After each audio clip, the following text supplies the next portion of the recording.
오늘부터 20대 국회 후반기 첫 국정감사가 시작됩니다. 사실상 문재인 정부를 평가하는 첫 번째 국감인데다 이 경제 정책과 남북 현안 등 큰 쟁점이 많아서 여야 간 치열한 격돌이 예상되고 있습니다. 네, 이런 가운데 한국당의 인적 쇄신 작업과 바른미래당의 내부 갈등과 맞물려서 정계 개편설이 무락무락 피어오르고 있습니다.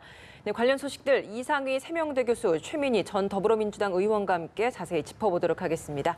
어서 오십시오. 안녕하십니까? 어서 오십시오. 예. 오늘부터 국감이 있습니다. 아마 10시부터 시작이 됐고요. 오늘 12개 상임위에서 국감이 이제 본격적으로 시작이 됩니다. 그래서 국정감사, 국회의원들로서는 한 해 농사를 이렇게 하는 그런 시간들인데 많이 준비를 했는지 모르겠습니다. 작년 문재인 정부 첫 해와는 올해는 많이 다르잖아요. 그렇죠. 그래서 두 분께 공의 여쭤봐야 될 것 같아요. 이번 상임위 어디를 좀 우리 국민들이 관심 있게 좀 봐야 된다고 보십니까? 저는 개인적으로 예. 안전 국감에 관심이 많습니다. 이번에 저유지 폭발 화재 사건이 있었는데 좀 이해가 가지 않는 그 원인을 들어봐도 이해가 안 가는 대목이 너무 많거든요. 예. 그리고 국감도 저도 해봤습니다만 국회의원이 정원이 300명이잖아요. 예. 그런데 유력 일간지가 10개라고 치면 그 10개 일면에 날 수 있는 게 300분의 1의 확률인 거잖아요. 그리고 국회의원들이 국감하면서 보좌관들에게 굉장히 요구하는 게 신문 일면에 날 수 있는 그런 아이템을 잡아와라 이렇게 하거든요. 그러니까 그만큼 경쟁이 치열하다는 거죠. 그러니까 그건 긍정적인 요소인데 그러다 보면 자료를 제대로 확인하지 않고 그냥 초기 자료를 가공해서 폭로하거나 이런 일도 많았거든요. 예. 그래서 무엇보다 좀 이렇게 꼼꼼하게 절차를 지키는 국감이 됐으면 좋겠고요. 예. 그다음에 정쟁은 뭐 불가피한데 목표가 정쟁이어서는 안 되잖아요. 그래서 최근 심재철 의원의 폭로건으로 뭐 기재위가 주목을 받고 있고 원래 기재위는 중요한 데입니다. 돈과 관련된 데서. 그런데 저 개인적으로는 안전을 담당하는 안행위에 관심이 많고요. 예. 그래서 좀 촘촘하게 규제들을 재점검하고 그리고 그게 작동하는 기제들을 좀 살펴봤으면 좋겠다 싶습니다. 그래, 알겠습니다. 교수님. 의원님께서 말씀을 다 해주셔가지고 예. 저는 뭐 개인적으로 국회 보좌관을 한번 해본 적이 있습니다. 해본 적이 있는데 정말 그렇죠. 우리가 그때 일을 할 때는 299명의 천재들 속에서 우리가 살아남는 법 이렇게 이야기를 했었는데 정말 신문에 나는 것들이 굉장히 힘듭니다. 그래서 한방주의로 한건주의로 갈 수밖에 없는 근데 이번 국감은 뭐 지적하셨다시피 상당히 좀 다른 의미가 있죠. 어떤 의미가 있냐 그러면은 저는 철저한 프레임 전쟁이 되지 않을까라고 생각이 됩니다. 왜 그러냐 그러면은 일종의 그 정계 개편을 염두에 둔 어떤 양당 간의 세력 대결 그리고 그 틈새를 파고드는 소수당의 어떤 움직임 이런 것들이 이제 가시화되고 그런 것들에 따라서 여당 쪽의 입장에서는 경제는 평화다라는 프레임으로 아무로 갈 것이고 그다음에 야당 같은 경우에는 결국 문재인 정부의 경제정책 실패 이런 것들을 염두에 두고 양당 간의 대결이 아주 치열하게 되고 여기서 프레임이 생길 수밖에 없는 그런 구도가 된다는 것이죠.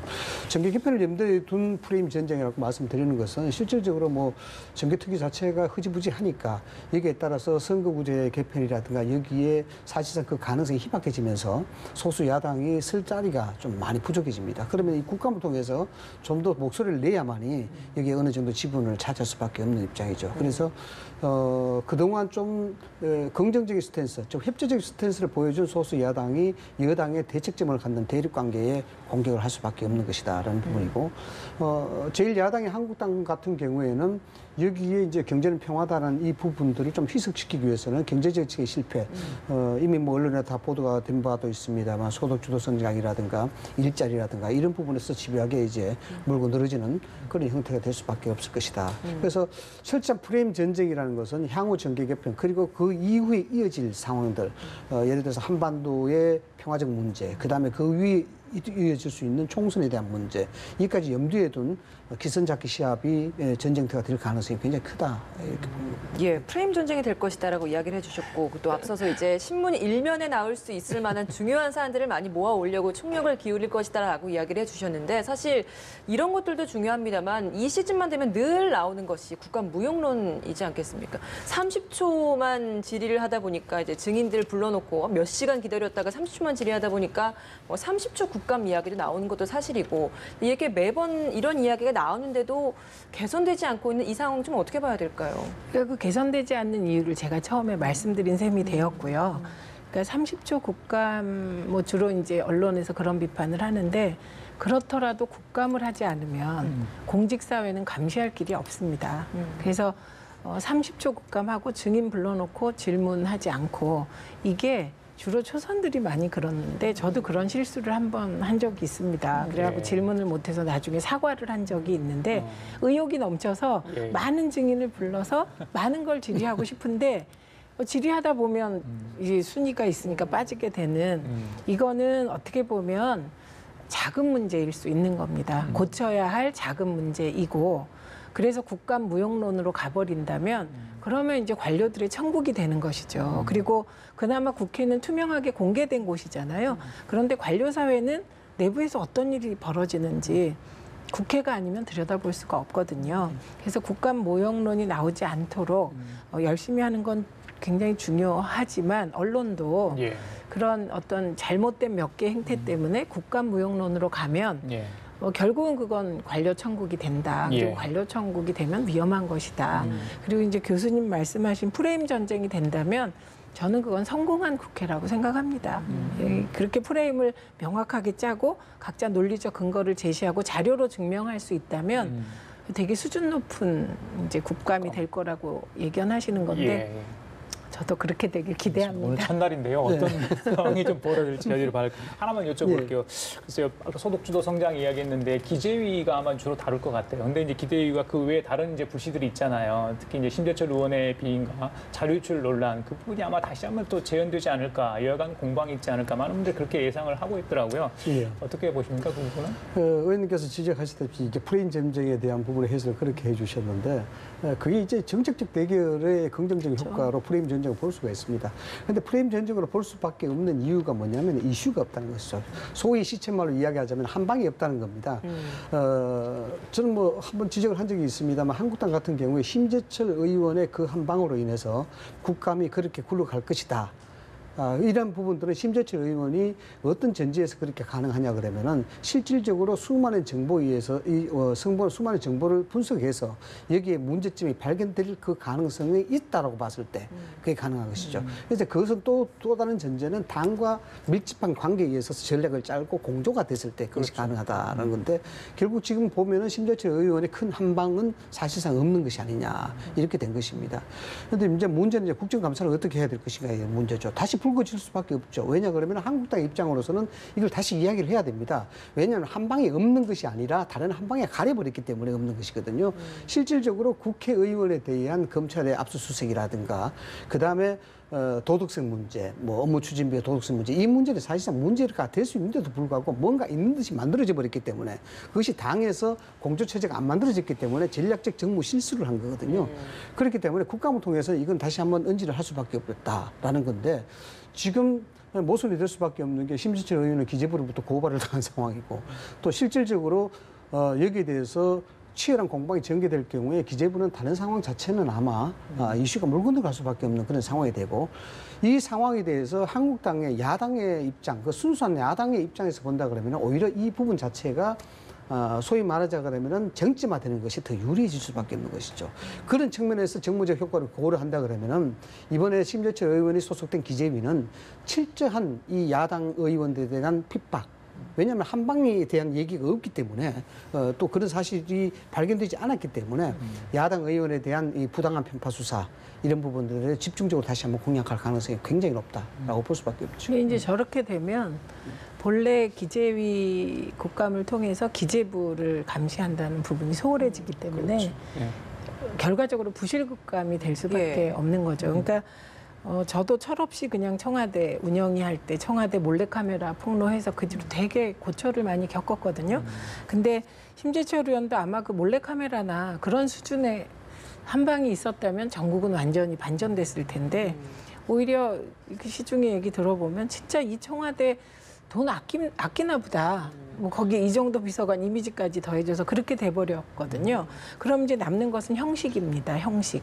그러면 기재부 쪽에서는 이게 불법적 자료 취득이다. 불법이다. 그래서 어쩌면 여당에서는 심재철 의원이 참석했을 경우 기재위 국감이 파행되게 될 수도 있지 않겠습니까? 그러니 그런 식으로 되면 정쟁만 떠다니고 내용이 없는 부실 국감이 되니까 결국은 제가 말씀드린 진짜 기재부는 감시를 국회가 제대로 해야 되는 곳이잖아요. 예. 구체적으로. 그렇죠. 그게 실종될 수 있는. 그러니까 좀 딜레마에 빠지지 그럴 것 않을까 싶습니다. 같습니다. 야당이. 예, 예. 김성태 원내대표 같은 경우에는 한 인터뷰에서 이제 국감 관련된 이야기를 좀 물어보니까 한 놈만 팬다라고 또 이런 표현을 했다고 하는데 그게 뭐 어디를 좀 겨냥해서 한 거라고 좀 보일 수가 있을까요? 얼마 전에 최근에 저도 이야기한 걸로 기억이 되는데 결국 선택과 집중을 똑바로 하겠다라는 예. 거죠. 전선을 확대하면은 지금 프레임에 걸릴 수밖에 없고 거기서 이길 수 있는 성사는 없다라는 겁니다. 결국 큰 이슈도 없는 상태에서 지금 한 놈만 패겠다라는 것은 소위 말하자면 심재철의 기재위의 파행 부분 이런 부분들도 의도적 파행이 된다 그러면은 최 의원님께서 말씀하신 대로 실질적으로 그 부분만 도드라지게 되고 예. 나머지 부분은 실질적으로 묻힐 수밖에 없는 그런 구도가 되는 것이죠. 그렇게 된다면 사실 안 되죠. 왜냐하면 저희들은 이제 평론의 입장에서 전술적으로 본다 그러면 그게 가능하지만은 예. 그럴 수밖에 없는 것이 지금 심재철 의원의 그러한 것도 나왔는 것도 이 국감에 대한 한건주의거든요. 한방주의 뭐 예. 이런 것 때문에 나온 것인데 그러한 것들이 비일비재하다 보니까 지금 국감 무용론이 나오는 겁니다. 예. 계속해서 이제 국감보다는 상설 국감으로 가는 것이 맞지 않느냐 이런 예. 무용론이 나올 수밖에 없는 거죠. 예. 최 의원님, 외통위에서는 판문점 비준 동의안이 아마 네. 다뤄질 것 같다. 이번에 북한 다녀오셨잖아요. 네. 예.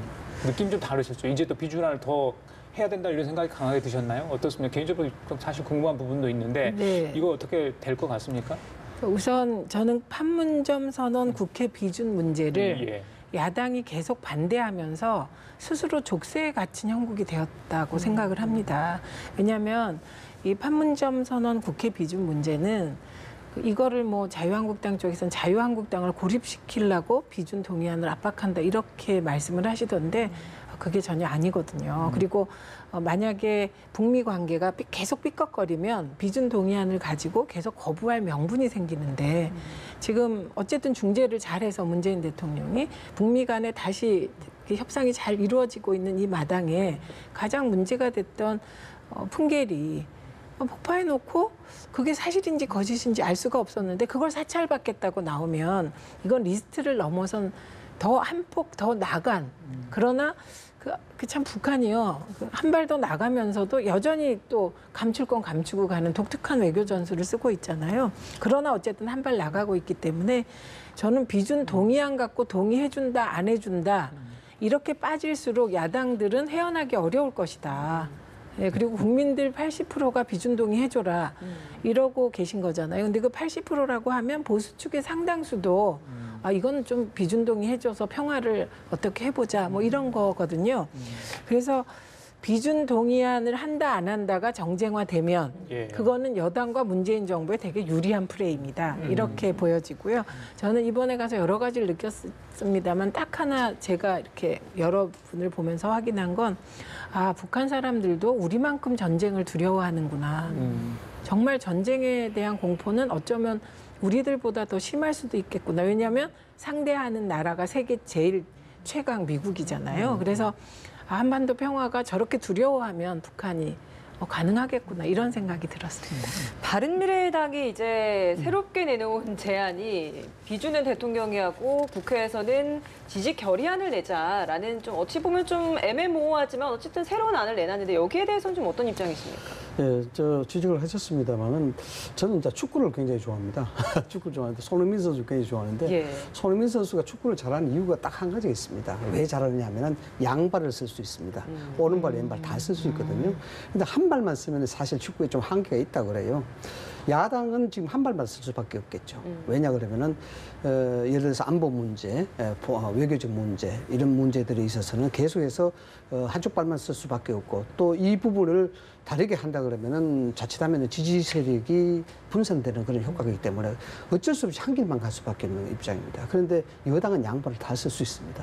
예전에 야당 시절에도 이 부분을 강조했고 지금은 국익적 관점에서 국가적 미래적 관점에서 평화적 관점에서 이야기하게 되면은 결국 오른발 왼발 다 쓰게 되는 양발을 쓰는 그런 구도인데 이래 보면 사실 상대가 안 돼요. 상대가 안 되는데 판문점 비준의 원칙부터 이야기하자 그러면 실질적으로 이론적으로 보자 그러면은 판문점 비준이기 전에 대통령이 외교적 활동에 대한 조약 비준 체결 이 부분에 대한민국의 법적 구속력이라든가 이런 것들이 굉장히 미비합니다. 뭐냐면 2015년 기준으로 봤을 때 대통령의 외교적 행위에 대해서 약 3,000건의 행위가 있었는데 국회에 비준된 건 600건밖에 안 돼요. 이게 비율로 따지면 20%입니다. 그래서 국가 통수권자가 행정권자가 교수님 잠깐만요. 자, 지금 이 시각 국회 법제사법위원회에서요. 대법원에 대한 국정감사를 이어가고 있는데요. 네, 첫날부터 여야 의원들의 날선 질의가 쏟아질 것으로 보여서 현장 연결해 보도록 하겠습니다. 지금 김명수 대법원장의 인사말이 진행되고 있습니다. 네, 현장 보시겠습니다. 재판과 사법행정의 분리, 사법행정구조의 개방성 확보, 법관 인사제도의 개선, 법관의 책임성 강화, 사법의 투명성과 접근성 강화를 반드시 이루겠습니다. 이와 같은 사법부의 변화를 이루는 데에는 국민의 대표이자 입법기관인 국회의 협조가 필수적이라는 것은 재론의 여지가 없습니다.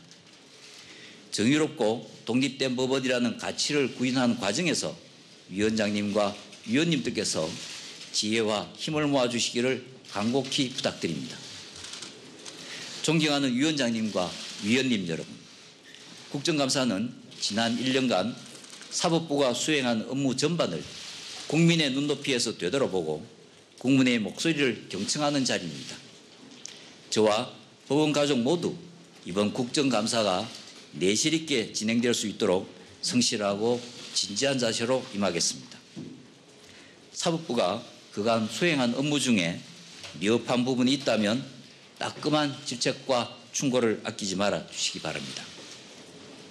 사법부에 대한 사랑과 애정이 담긴 위원님들의 진심 어린 충고를 겸허하게 받아들여 사법부가 국민들로부터 사랑과 신뢰를 받는 재판기관으로 다시 태어날 수 있도록 최선의 노력을 다하겠습니다. 오늘 이 자리가 사법부의 큰 변화를 이끌어낼 출발점이 될 것이라 기대합니다. 이번 국정감사를 위해 애쓰신 위원장님과 위원님들의 노고에 다시 한번 감사드리며 아울러 국민만을 바라보며 환골 탈퇴의 길을 걸어가고자 하는 사법부의 노력에도 각별하고 따뜻한 관심과 성원을 보내주실 것을 간곡히 부탁드립니다. 그리고 오늘 제기되었던 몇 가지 부분에 관해서는 제가 마무리 말씀에서 이야기할 수 있는 부분은 말씀드리도록 하겠습니다. 감사합니다. 예, 수고하셨습니다. 예, 오늘 국정감사가 시작이 되는데 국회 법사위에서도 이제 국감이 있습니다. 사법농단 얘기가 가장 현안 쟁점으로 다뤄질 것 같은데 김명수 대법원장 인사말 잠깐 들으셨습니다. 계속해서 대담 이어가도록 하겠습니다. 교수님, 네. 판문점선언 비준안 잠깐 짧게 좀 정리하겠습니다. 네, 아까 말씀드린 대로 짧게 정리하자 그러면은 대통령의 외교적 행위에 대해서 조약관 비준 체결에 대한 법적 구속력, 법적 제도적 장치가 국내에서 미비하다. 이런 점이 이제 사실상 우리가 짚어봐야 될 점이고 여기에는 헌법에 대한 문제도 또 대두가 됩니다. 이러저러한 문제가 되는데 다만 이제 한국당의 사정이죠. 한국당의 사정은 이렇습니다. 뭐 덫에 걸린 듯한 그런 표현을 쓸 수가 있겠지만은 이게 이렇게 됩니다. 만약에 한반도의 평화가 협정이 체결이 된다면 또한 김정은 위원장이 진짜 방문한다면 또 그렇게 돼서 나중에 미국과 북한과 한국, 중국 이런 국제적 질서가 정상국가로 인정한다면 이렇게 되면 어떻게 될까라는 그런 여기 위기의식이 사실 숨어 있어요. 그렇다 하더라도 무조건 여기에 대해서 판문점 비준 자체를 동의할 수도 없는 그런 입장입니다. 향후에 되면은 전자의 입장에서는 자칫하면 시장이 없어질 수도 있는 문제입니다. 보수 시장 자체가 없어지게 되면은 한국당이 쓸 자리가 없어지는 거예요. 예. 이런 측면이 있는데 그렇다고 해서 그걸 염두에 두고 반대할 수도 없는 문제고 그래서 지금 한국당 입장이 굉장히 고립화된 덫에 걸린 듯한 그런 알겠습니다. 분위기가 딜레마인 건 분명한 것 같습니다. 이 질문은 최 의원님께 좀 드려야 될 것 같아요. 함께 가셨으니까 이해찬 대표 국법법 관련 발언과 또 장기직 20년 집권 발언 어제 해명을 좀 하셨습니다만은 어떻게 좀 봐야 되는 겁니까? 그 국가보안법 발언은 예. 국가보안법을 타깃으로 발언하신 게 아니고 이제 평화체제가 가면 국회에서도 법률을 정비할 필요가 있다. 근데 그중에 국가보안법도 대상이다. 이렇게 말한 거기 때문에 그게 이렇게 정쟁화되는 건 좀 납득이 안 갑니다. 그리고 중요한 건 뭐 국가보안법을 논의하자고 했다면 뭐 이런 반응이 이해가 가는데 예.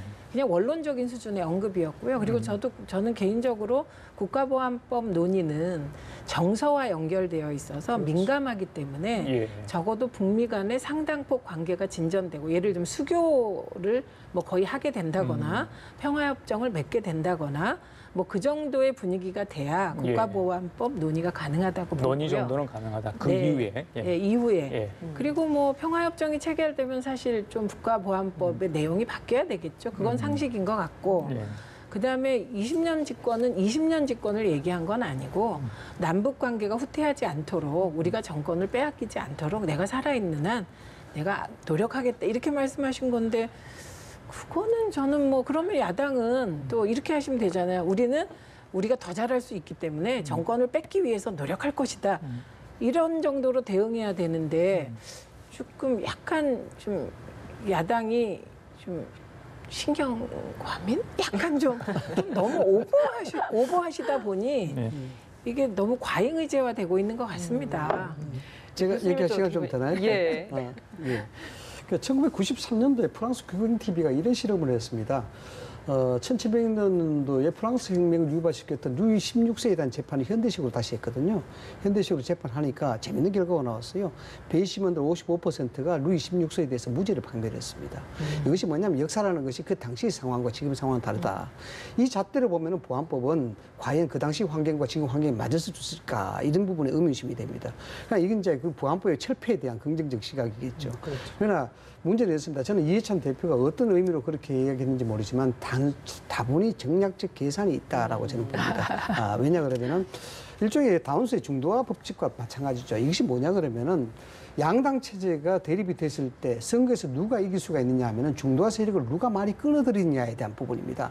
결국 이것이 중도화 세력을 누가 만들어 가느냐에 따라서 권력을 질 수 있다는 그런 뜻인데 지금 이 평화 프레임 그리고 보안법에 대한 부분 이걸 의도적이라고 우리가 예상을 해서 가상을 해서 이야기하자 그러면 이건 궁극적으로 양당 체제가 대립될 수 있는 정치 체제를 만들게 됩니다. 그러나 여기에 대해서 어떤 산물이 생기냐 평화라는 산물이 생기죠. 즉 이해찬 대표가 이 부분의 이슈를 선점했기 때문에 나중에는 어떤 결과가 되냐 그러면은 결국 보수 진영 한국당은 반통일 체제에 대한 반통일 세력이 될 수 있는 것이고 평화를 옹호하는 중도화 세력들은 이에 대한 과실 자체가 민주당으로 다 갈 수밖에 없는 그런 상황이 됩니다. 그렇게 되면은 그것이 첫 번째로 여당이 얻을 수 있는 가장 큰 정치적 과실이 되고요. 두 번째 과실은 뭐냐 하면은 소수 야당이 여기에 발을 디딜 틈이 없어지는 겁니다. 왜냐 그러면 양당 정치에 살아남을 수밖에 있는 구도가 안 되기 때문에 정계 개편에 양당 체제로 갈 수밖에 없는 구도가 되는 거예요. 이것이 연말 연시에 선거제도 개편을 염두에 둔 그러니까 이걸 가상해서 이야기했을 때 그런 것을 생각했다 그러면 이해찬 대표는 대단히 정략적, 지략적. 그러니까 그런 의도를 가지고 정말 이야기를 했을까. 그런 의도 이제 뭐 정치인 그리고 단수가 높은 정치인들은 늘 보통 사람과는 다른 촉이 작동하기 때문에 한마디를 해도 그냥 하지 않는다는 측면에서는 이제 동의가 됩니다. 근데 이해찬 대표께서 말씀하신 거는 그냥 남북관계 진전을 더 해가자 이런 취지에서 내가 살아있는 한 정권 안 뺏기겠다 이렇게 농담처럼 한 거다라고 해명을 하셨습니다. 근데 저는 개인적으로 이해찬 대표가 여당 대표로서 정권 안 뺏기겠다고 한 것은 여당 대표는 당연한 말이라고 생각을 합니다. 그래서 그리고 국가보안법도 지금 어차피 평화 프레임이 지금 작동을 가장 세게 하고 있잖아요. 그리고 이걸 주도하는 건 문재인 정부와 민주당입니다.